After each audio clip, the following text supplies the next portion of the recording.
여러분 반갑습니다. 어려운 시기에 오늘 하나님의 말씀을 통해서 서로 위로와 격려를 받는 그런 시간이 되기를 바랍니다.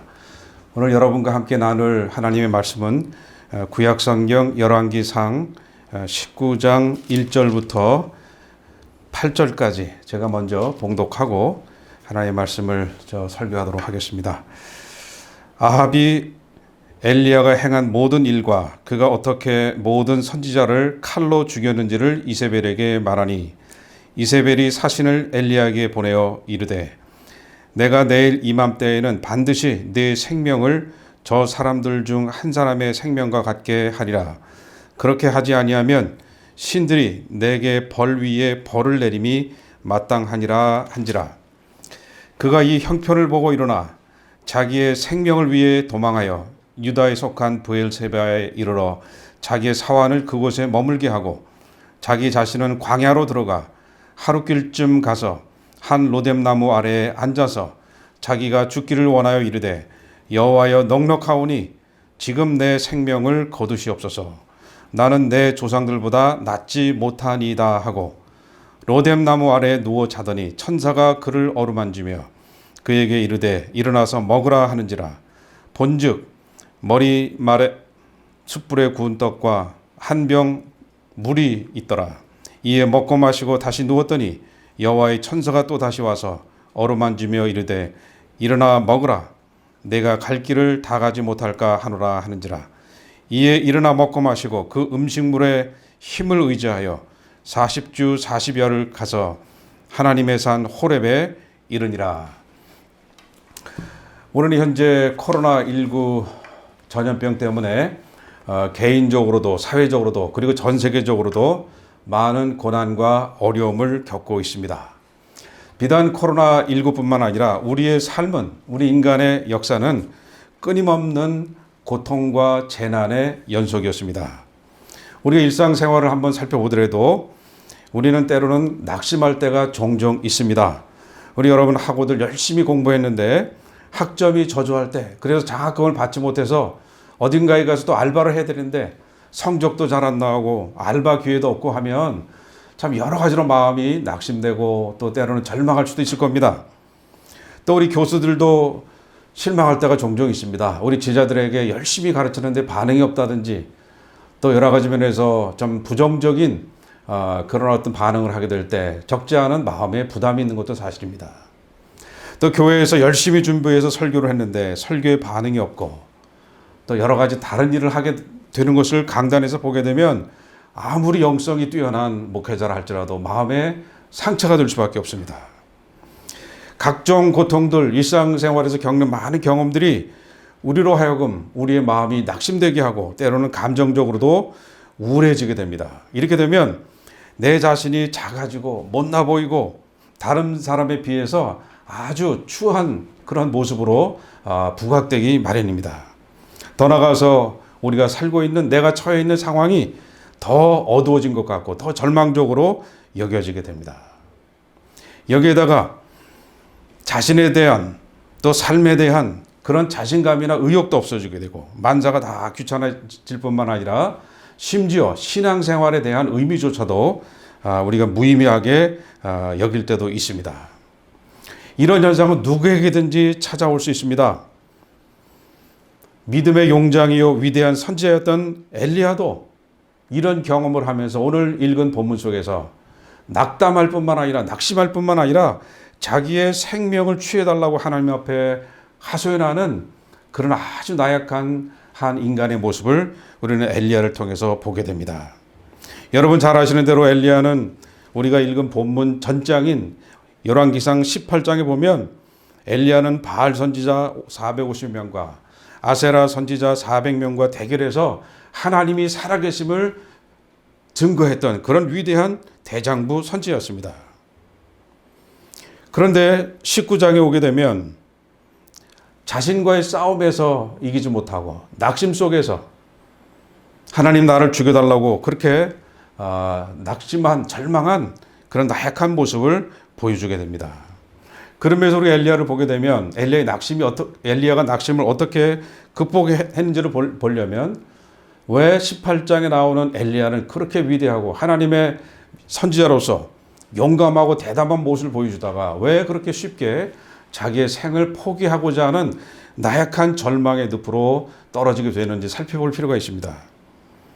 18장에 보면 엘리야는 아합과 이세벨이라고 하는 왕과의 대결에서도 주눅들지 않았습니다. 늠름하게 하나님이 살아계심을 믿고 하나님의 말씀대로 선포하고 꿋꿋하게 나갔던 그런 믿음의 선지자였습니다.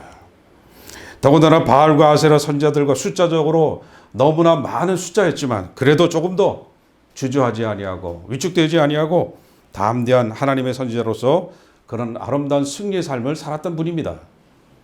그럼에도 우리가 신앙생활을 하면서 외부에서의 도전과 이 싸움에서 이기는 것도 매우 중요하지만 나 자신과의 싸움에서 이겨야 진정한 승리자라는 것을 우리가 볼 수가 있습니다. 상황은 어렵기 마련입니다. 누구든지 다 이런 고난과 재난을 겪을 수밖에 없습니다. 그런 면에서 오늘 엘리야의 삶에 나타난 인생의 모드는 다양하게 변합니다.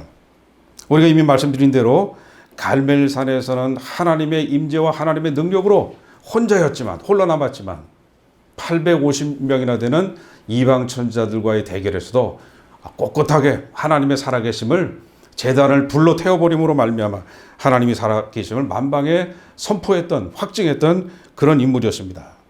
감격과 기쁨과 그런 확신이 가득 찼던 그런 갈멜산의 그 경험이 19장에 오면 광야로 도망을 가서 로뎀나무 아래에서 탄식하며 죽기를 바라는 이러한 로뎀나무 모드가 우리 삶에도 동일하게 찾아올 수가 있습니다. 우리는 그런 의미에서 이 갈멜산에서의 하나님과 함께한 이 승리의 모드를 어떻게 계속 유지해 나가면서 때로는 고난이 온다 할지라도 지금처럼 많은 재난과 갈등과 고독감이 다가오는 이때 우리가 로뎀나무 모드로 빠지지 아니하고 꿋꿋하게 우리의 소명을 지속적으로 우리가 수행할 수 있는지 한번 신앙적으로 크게 한번 고민해 보는 그런 시간이 되기를 간절히 바랍니다. 먼저 엘리야가 살았던 시대는 어떠한 시대였습니까?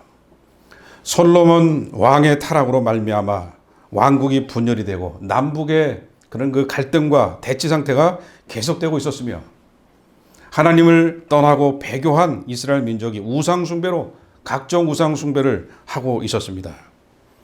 더 나아가서 하나님을 믿는 소수의 하나님의 백성들, 선지자들을 핍박하는 그런 시대였습니다. 왕이 하나님의 뜻에 따라 참 선하게 정치해야 할 그도 오히려 배교를 조장하고 하나님을 떠나게 하고 오히려 이방신들을 후원하는 그런 아합과 이세벨의 그런 그 박해도 그런 직면해야만 했던 그런 거꾸로 된 세상이었습니다. 하나님이 선택한 민족으로서 가지 말아야 될 그런 상황으로 그들은 열심히 가고 있었습니다. 이런 상황 속에서 하나님은 3년 반 동안이나 가뭄과 기근을 통해서 그러한 고통 속에 하나님의 징벌로서 하나님께 돌아오려는 그러한 시대적 사인으로서 그런 고난도 그들에게 주어졌습니다. 그럼에도 불구하고 그들은 돌아오지 않았습니다. 그들이 어떠한 죄악상이 있는지 깨닫지 못했습니다. 이랬을 때 의로운 또 소수였던 선지자 엘리야에게 하나님이 말씀이 임하고 하나님의 임재를 경험하게 함으로 말미암아 열왕기상 18장에 보면 오직 나만 홀로 남았거늘 혼자 남아 있었지만 외롭지 않았습니다. 주눅들지 않았습니다. 왜냐하면 그는 하나님을 바라보고 있었기 때문이었습니다. 하나님의 말씀과 임재를 통해서 결코 혼자가 아니다라고 하는 사실을 분명히 깨닫고 있었기 때문에 그는 담대하게 그 시대를 갈멜산에서 하나님의 위대하심을 하나님의 살아계심을 보여줄 수가 있었습니다. 그러나 이 일이 지난 지 얼마 되지 않아 그는 다시 로뎀나무로 도망하여 로뎀나무 아래에서 죽기를 구하는 그런 상상할 수 없는 그러한 나약한 모습을 보여주고 있습니다.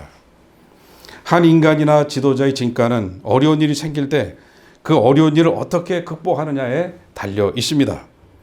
역경에 처했을 때, 고난 중에 있을 때, 말할 수 없는 고통 중에 있을 때 그것을 어떻게 우리가 하나님을 바라보며 하나님을 믿으며 극복하느냐가 우리 신앙의 진가를 드러내기 마련입니다. 우리 인생의 역사를 되돌아보면 기쁘고 참 갈멜산에서 느꼈던 그런 감격의 순간은 매우 짧은 것 같습니다.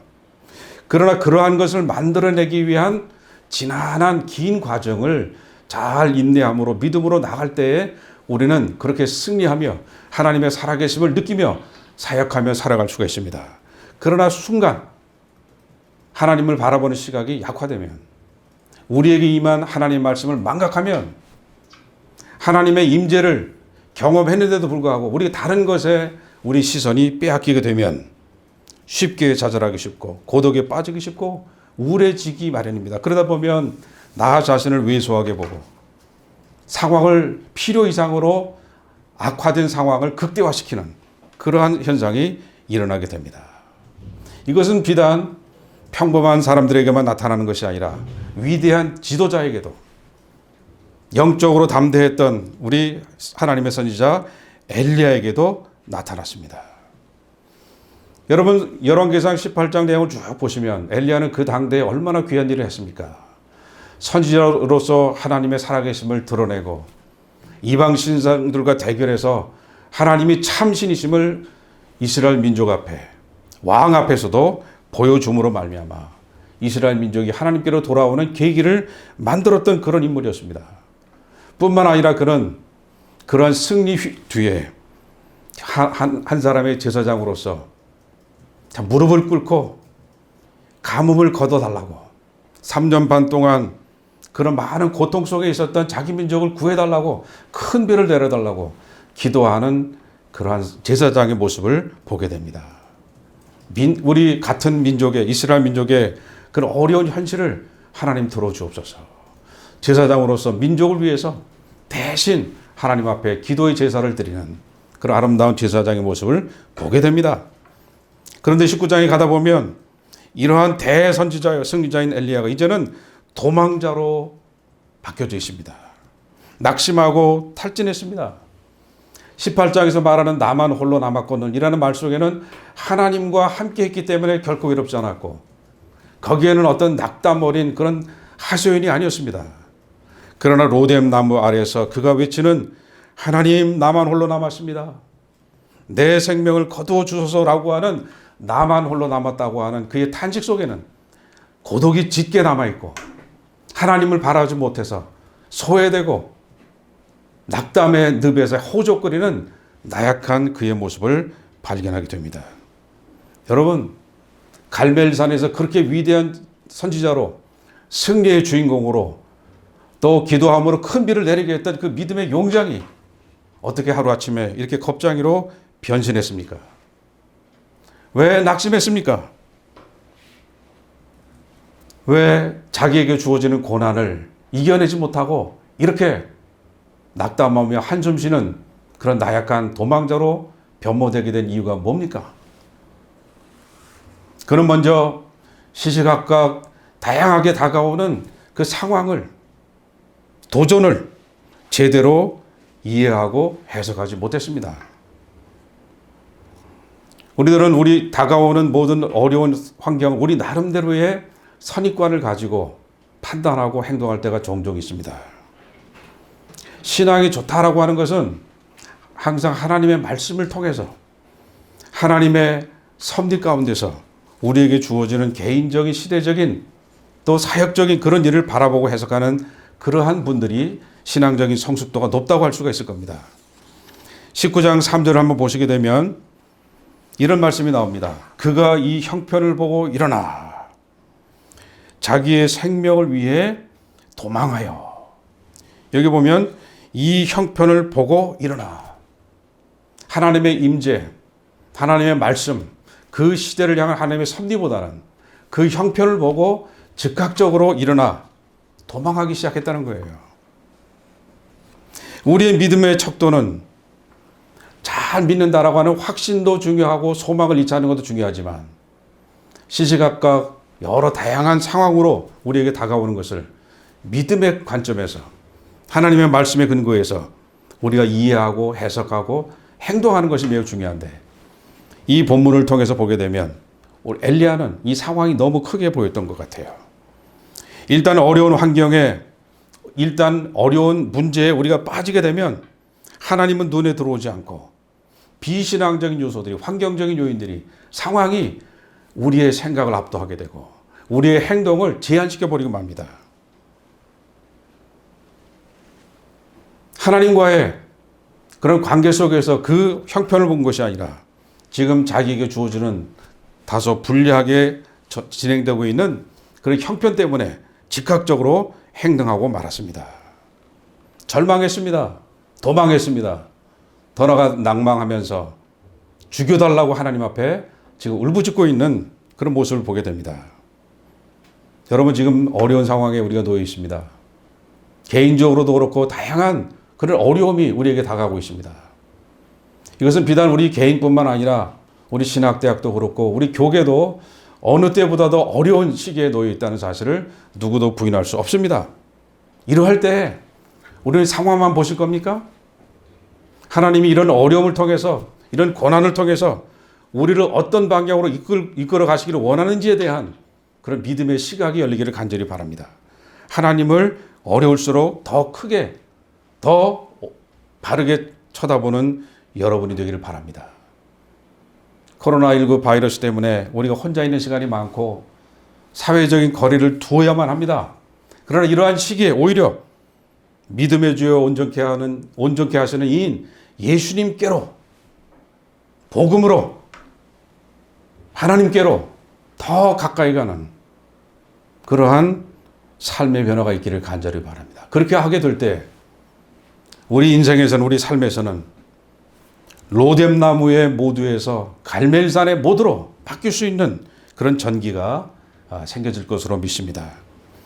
오늘 본문에 보게 되면 물론 아합과 이세벨이 승리한 엘리야를 그냥 두지 않겠다, 내가 너를 죽이고 말겠다라고 하는 협박한 편지 내용 때문에 그냥 도망했습니다. 하나님이 그를 통해서 이루신 그 귀한 역사를 또 잊어버렸습니다. 오히려 상황은 엘리야에게 유리하게 돌아가고 있었습니다. 바알과 아세사를 따라 믿던 많은 하나님의 백성들이 하나님이 살아계심을 깨닫고 다시 하나님께로 돌아오고 있었습니다. 어떻게 보면 이세벨이 엘리야를 협박한 것은 정작 죽이려는 의도보다는 겁을 주어서 도망하게 하려는 그런 의도가 더 강했는지도 모릅니다.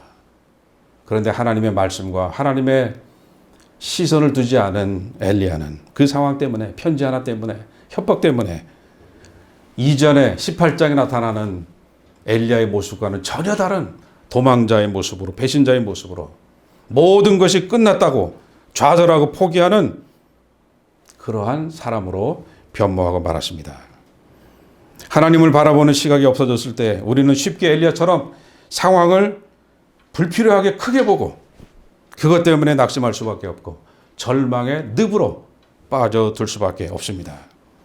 그러면서 여러분, 어려운 시기일수록 여러분의 신앙의 확대경을 하나님께로 맞추시기를 바랍니다. 상황을 우리가 무시할 수는 없습니다. 인간이기 때문에. 그러나 상황에 대해서는 실질적인 내용이 무엇인지 잘 판단하고 그것을 통해서 역사하시는, 그것을 조정하시고 주권적으로 역사에 가시는 하나님을 향한 신앙의 확대경이 초점을 맞추게 되면 우리는 어떠한 상황에서도, 어떠한 형편에서도 결코 굴하지 아니하고 하나님의 위대하심을 통해서 그분의 자녀로서 삶을 다해갈 수가 있습니다. 종교개혁 당시에 쯔빙글이라고 하는 위대한 개혁자가 있었습니다. 그는 인문주의 영향을 받아서 신학하는 데 있어서 어떤 인간의 역할에 대한 긍정적인 요소가 분명히 있었던 종교개혁자였습니다. 그러나 그 시기에 원치 않은 흑사병에 걸려서 그도 사경을 헤매는 그러한 어려움을 겪었습니다. 오늘날 전염병에 감염돼서 참 죽을 뻔한 그런 위기를 겪으면서 그가 병중에서 하나님의 은혜를 체험하고 하나님의 역사하심이 얼마나 귀한지를 일기로 쓸 만큼 이러한 전염병을 통해서 그의 신앙이 달라졌습니다. 어떤 변화가 일어났을까요? 결국 하나님의 은혜만이, 하나님의 주권 중심적인 신앙만이 하나님이 원하시는 신앙이요 또 신학이라는 사실을 깨닫게 되어서 그는 하나님의 주권 중심적인 신학의 틀로 나갔다고 많은 학자들이 그렇게 말합니다. 전염병을 통해서, 흑사병을 통해서 그는 하나님을 바라보았습니다. 하나님의 은혜가 얼마나 귀한지 갈구하게 되었습니다. 인간의 모든 노력도 물론 중요하지만 그것보다 선행하시고 그것을 조정하시는 하나님 중심적인 신앙으로 그가 종교개혁의 신앙을 다 이루어갈 수 있는 중요한 개혁자가 될 수 있었습니다. 또한 엘리야가 이렇게 절망의 늪으로 빠져들 이유 중에 하나가 불필요한 비교 의식 때문에 자기 자신의 한계를 너무 과장하고 있습니다. 상황이 잘 안 풀리고 어려워지게 되면 힘든 문제가 크게 보이고 상황이 더 크게 보이게 마련입니다. 그리고 옆에 있는 다른 사람들을 또 쳐다보게 됩니다. 그러면서 나도 모르게 비교의식에 사로잡히게 되는데 나는 더 어려운 것 같고 옆에 있는 사람은 쉽게 이기는 것 같고 그러면서 나만 홀로 어려움에 처해 있다라고 하는 강박관념에 빠지는 경우가 종종 있습니다. 그래서 더 좌절하게 만들고 필요 이상으로 더 절망하게 되는 경우가 종종 있습니다. 그렇기 때문에 이런 상황에서 우리 엘리야도 나만 홀로 남았으나 그러면 4절을 보시게 되면 이런 말씀이 있지 않습니까? 자기 자신은 광야로 들어가 하루길쯤 가서 한 로뎀나무 아래에 앉아서 자기가 죽기를 원하여 이르되 여호와여 넉넉하오니 지금 내 생명을 거두시옵소서. 나는 내 조상들보다 낫지 못하니이다. 조상들과 자기를 비교하고 있어요. 누가 조상들보다 못하다고 하나님 뭐라고 그러셨습니까? 조상들보다 꼭 우월하라고 하나님 명령하셨습니까? 자기 스스로가 비교하고 있어요. 하나님이 누구든지 그가 맡겨진 그런 사역을 그 시대 속에서 자기 할 수 있는 분깃을 최선을 다하면 하나님은 다 인정하시는 거예요. 여러분 달란트 비유에서도 예수님 말씀하셨잖아요. 남기는 자, 최선을 다한 자는 똑같은 칭찬의 말씀을 해주시지 않습니까? 바로 최선을 다하고 자기 일에, 자기가 맡겨진 일에 자기가 힘다해 완수하면 그것이 하나님 앞에서 칭찬받는 사역자입니다. 그런데 불필요하게 비교합니다. 이런 비교의식이 강한 사람은 그 배후에는 자기를 드러내고 싶은 그러한 욕망이 강한 사람입니다. 10절에도 보면 이런 말씀이 있습니다. 내가 만군의 하나님 여호와를 위하여 열심히 특심하오니. 하나님을 위해서 뭔가 열심을 내려는 사람, 뭔가 드러내고 싶은 사람, 인정받기를 원하는 사람, 이런 사람이 빠지기 쉬운 게 비교의식이고 그 비교의식을 극복하지 못하면 소외감과 고독감이 더 커지고 그래서 또한 쉽게 절망의 늪에 빠지게 되는 겁니다. 바로 이런 이유 때문에 우리 엘리야는 로뎀나무 아래서 좌절과 허탈 그뿐만 아니라 자기의 생명을 포기하고자 하는 그런 안타까운 현실을 우리는 보게 됩니다. 그런데 우리 하나님은 어떻게 엘리야를 만나고 계십니까? 하나님은 엘리야를 어떻게 변화시키고 있습니까?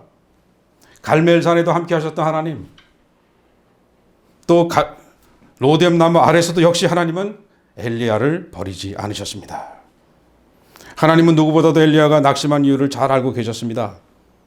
하나님의 위대한 선지자로 왕같은 제사장으로 사명을 다한 것도 잘 알고 있습니다. 또 그 당대에 일어났던 3년 반 동안 가뭄과 기근으로 그의 백성들뿐만 아니라 선지자가 얼마나 어려움을 겪었는지 고난을 경험했는지 잘 알고 계셨습니다.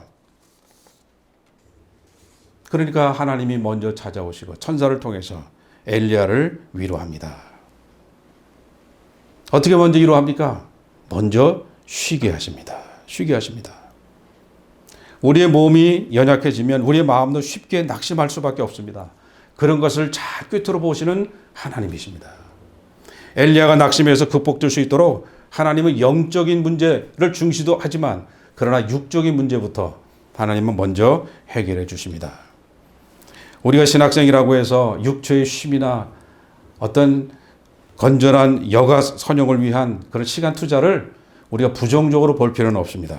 여기 보면 우리에게 때로는 삶의 쉼표를 적절하게 찍을 줄 아는 지혜로운 사람이 될 것을 하나님은 엘리야를 통해서 가르쳐주고 있습니다. 쉬어야 합니다. 우리 육체, 우리 몸에 그러한 재충전이 필요할 땐 쉬어야 됩니다. 너무 강박관념 때문에 너무 영적인 것에 치우친 나머지 우리 육적인 쉼을 우리가 부정시하는 것은 옳지 않은 그런 자세입니다. 우리의 몸이 피곤하면 마음이 쉽게 지치고 작은 상처에도 작은 외부의 그러한 도전에도 쉽게 신경질적으로 대응하고 갈등을 유발하고 마음의 상처들이 낙심과 좌절로 이어지는 것을 보게 됩니다. 엘리야를 쉬게 할 뿐만 아니라 그에게 필요한 숯불에 구운 떡과 물을 공급하시면서 새로운 힘을 돋워주고 계십니다. 그러한 어려움에서 지친 그의 몸을 회복시키시면서 다시 한번 하나님과의 관계 속에서 엘리야의 소명을 회복시키시고 영적인 상태를 다시 한번 새롭게 하시는 이런 귀한 역사가 일어나게 됩니다. 하나님은 이렇게 엘리야에게 원기로 회복 주시고 호렙산으로, 하나님의 산인 호렙산으로 나아갈 것을 촉구하십니다. 호렙산은 어느 산입니까? 신의 산이라고도 불렸고 하나님의 산이요, 또한 모세가 하나님을 대면하고 사명을 받았고 이스라엘 민족을 위해서 율법을 받았던 산이었습니다. 거룩한 산이었습니다. 바로 그곳으로 엘리야를 가도록 촉구하십니다. 호렙산으로 엘리야를 불러서 다시 한번 엘리야야, 어찌하여 내가 여기 있느냐? 어찌하여 로뎀나무 아래에서 절망하며 탄식하며 사명을 잃어버린 한 나약한 선지자로 전락했느냐? 내가 누구냐? 또 너를 부르신 하나님이 누군지를 깨닫지 못하느냐? 그러한 깊은 의미가 내가 어찌하여 여기 있느냐라고 하는 엘리야를 향한 하나님의 퀘스천에서, 물음에서 다시 한번 엘리야가 자기의 신앙의 현주소를 깨닫게 됩니다. 다시 일어설 수 있는 계기를 마련하게 됩니다. 하나님을 만나게 됩니다. 하나님의 위대한 섭리가 무엇인지를 깨닫게 됩니다. 호렙산에서 하나님의 음성을 들은 엘리야는 다시 한번 그 시대를 향한 하나님께서 주신 사명이 무엇인지를 깨닫게 됩니다. 하나님의 세미한 음성을 들었습니다. 백성들의 그러한 참 필요를, 백성들이 영적으로 갈급하여 울고 있는 그 상황 속에서 다시 한번 엘리야를 통해서 그 시대를 새롭게 이끌어갈 그런 새로운 인물로 만들어 가시는 그런 변화의 역사가 지금 하나님의 산 호렙에서 벌어지고 있습니다.